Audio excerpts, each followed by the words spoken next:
We are in Twickenham. This is Jeff Pollock for KBPI FM, and a couple guys sitting across from me. This is Christmas Eve, and it's really incredible. Let me come down here and dive into the private life a bit. And, well, what can we say? I'm sure there's a lot of last-minute Christmas shopping to do. Cranberry sauce, things like that. Yeah, and get ready for the Queen's speech tomorrow on TV. Yeah. Oh, yeah, highlight of Christmas. But these two guys, Tony and Phil, are in a band which I feel is going to be a very big band in America. They're just on the verge of becoming a very popular band. They already have a great following on the East Coast. They're very big in Europe and very big in England. So big in England, I heard that in a 6,000 seat capacity, you got 80,000 requests for tickets on 3 dates coming up. The actual hall holds just under 3,000, and we're doing 3 nights there, 3 shows there. And it was by postal application only. You had to send in the money as opposed to go to the box office. And those are 80,000, 90,000 applicants.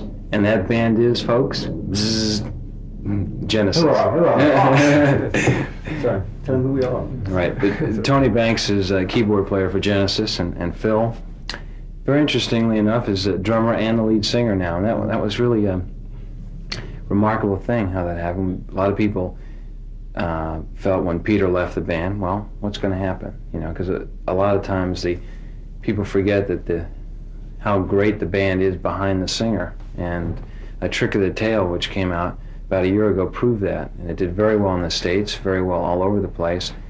And I think must have been a great feeling, great reassurance to you that people, yes, you know, people do appreciate, you know. Yeah. Yeah, well, I mean, we personally had confidence in ourselves to be able, we knew we could produce a good album. It was just a question of whether the public would be prepared to accept something without Peter. And as it turned out, it really didn't seem to make much difference, which was very gratifying for us, because I mean, I've always felt that there's a tendency of the media to try and always find one person in a band who the success of that band totally rests on.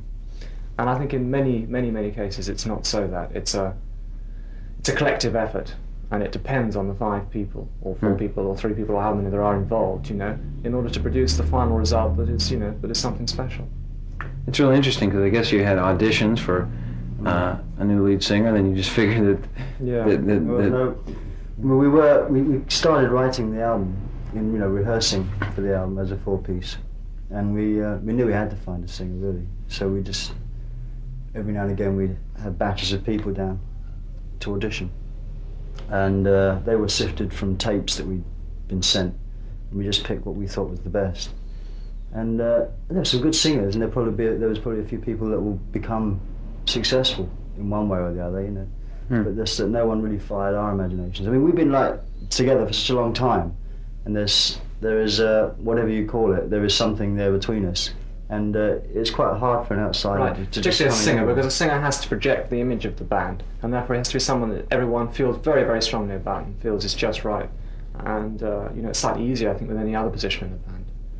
And we're finding it a bit easier with the drummer, for instance, because we've changed, because I sing out front, I don't play the drums as much as I did, right? So we need to find somebody. We had Bill Bruford on the last tour. And then you have an American now, right? Yeah, Chester Thompson now, yeah. And although it's not easy trying to find the best person, I mean, getting the best person, it's a downside easier than trying to find, say, a lead singer, or even a keyboard player.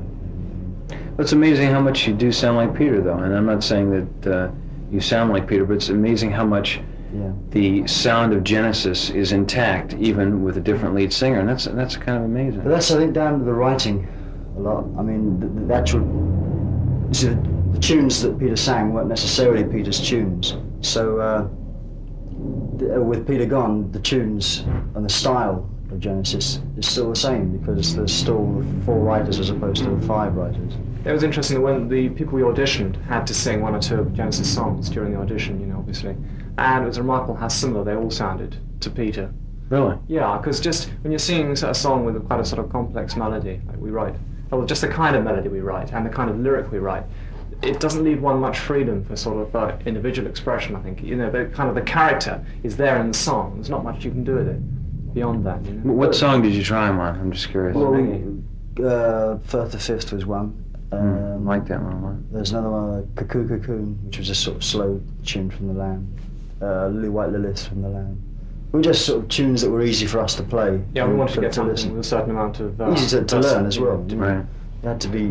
We didn't really want to spend a long time with each person. We just because basically within 10 minutes you know, and you don't want to go through an hour or so every time.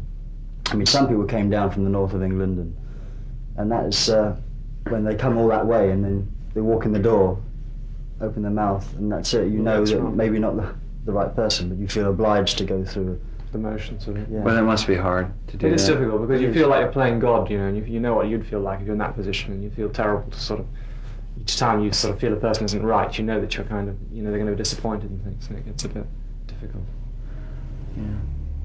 I really like the new album. It's really good. Wind and Wuthering, it's called. It'll be out in the States.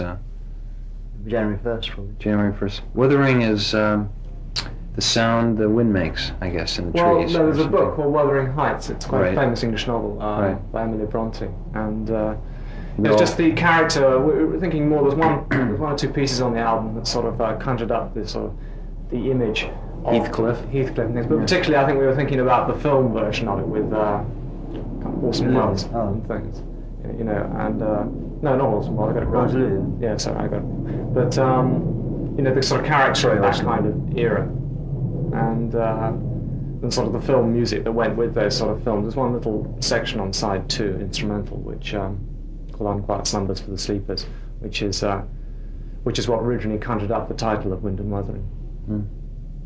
It's a nice mood. You know? Nice name. It's more complex than Trick of the Tail, at least it's more by luck maybe than design. I mean, we don't really consciously go in to rehearse an album or write an album with anything particular in mind. I mean, Trick of the Tail was very much had a lot of singing on it, which for a band that just lost its singer was quite a strange move to make. We could have made quite a strong instrumentally based album, but it just didn't turn out that way. The material that was around at the time was, in fact, you know, quite lyrical. You know? Yeah. Well, it's in listening to it, it was an interesting combination of love songs and also some complex things. It kind of reminds me of Selling England by the Pound almost, because the combination of simpler melodies with other things. It's a good combination of things, you know. Well,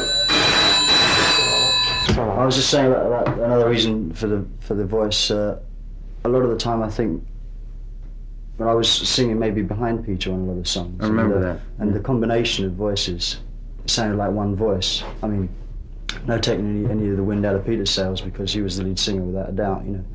But I was singing along on a lot of the songs that people just thought was him. So when you take him away, it just doesn't sound that dissimilar. Well, what's interesting is when I saw the band, it was definitely a very low-profile type of band behind Peter. Peter was the person out front. The rest of you guys were playing beautifully, but there wasn't any flash. So I think as Tony was saying, Peter was the one up front, and when Peter left, they figured, well, what's the band going to do without him? But they didn't realize that the band was Genesis, and Peter was the lead singer. And it just happened to be... For us, it was just a way of presenting the music. I mean, Peter was a good performer, which not all of us in the band were. So it's best to kind of, you know, you just make use of your assets. You see what I mean? I don't get up there and start doing things because I just look stupid, you know, and so I don't.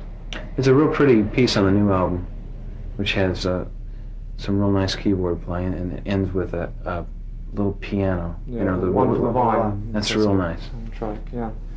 Yeah, I'm very pleased with that. I mean, for me, it's a sort of, I think probably, well, I feel at the moment it's the best thing I've written, but it's always rather difficult to judge your most recent things, you know. It takes a year for them to fall into place with everything else I've written. You produce your own albums? Well, we co-produce them with this, well, the last two with this guy called Dave Henschel.